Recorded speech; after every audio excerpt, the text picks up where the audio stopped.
I'm not going to do what my dad does. I'm gonna be a boxer. And I wanted to go to the Olympics. I wanted to go pro, and it didn't happen. I started doing MMA like my dad, and he was sort of never pushed me into it.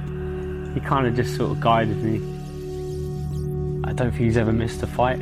He's come to every fight. So yeah, I think it's a driving factor. Like knowing he's sort of interested and maybe in a way like I want to like win the UFC title to do something maybe he wishes he could have done. No, he's a star in his own right.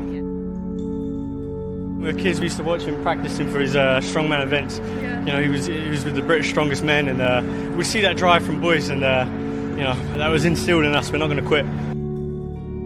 Me and my brother were sort of trying to outlift each other, and you know, if it was running, we're trying to be faster than the other one. Playing football every day, just so competitive. And I always sort of had the idea, like, what's the point of doing it if you don't want to be the best? Like, why waste your time if you just want to be another guy in the sport?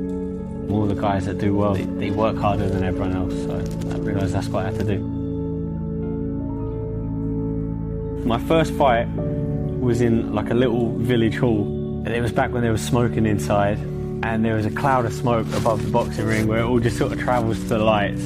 Just remember, like, they called my name and like they said, "Are you ready?" and all that. And I just ran across the ring throwing left hands, because I just throw left hand. Third round, I was exhausted. I literally just covered up and I just survived. But luckily I won the first 2 rounds by spamming left hands. The goal was to be a pro fighter at that point. Like, I knew I wanted to be a pro fighter. Always had like dreams of being a world champion. And then I seen people around me that like got to the UFC before I was even pro, like around this gym that had come to train, and I was like, oh, so it can be done, can get to the UFC.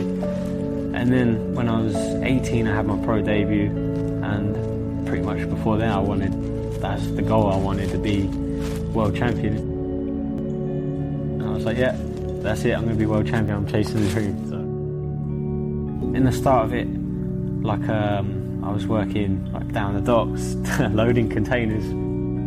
My boxing coach used to get us in early in the morning. He'd call us, oh, we've got sparring at 4:30 if you want it. I'm like, yeah, okay. We come spar in the morning and then drive 45 minutes back, do a day loading containers, and then come back in the evening to do grappling. It's just days like that all the time. It's hard graft, it's just hard work even then. And a lot of hours travelling, sitting on the train, sleeping in train stations because I missed the last train home.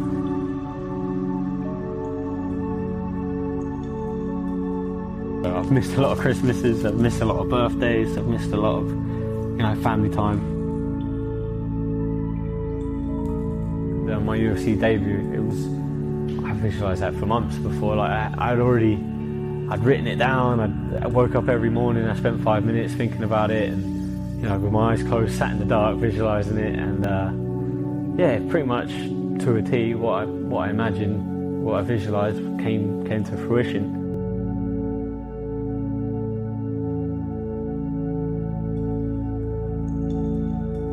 It's a lot of impact on your body, you know, your knees, your elbows, you're putting in a lot of hours, everything hurts, always, and I want something shiny and gold to show for it at the end of it.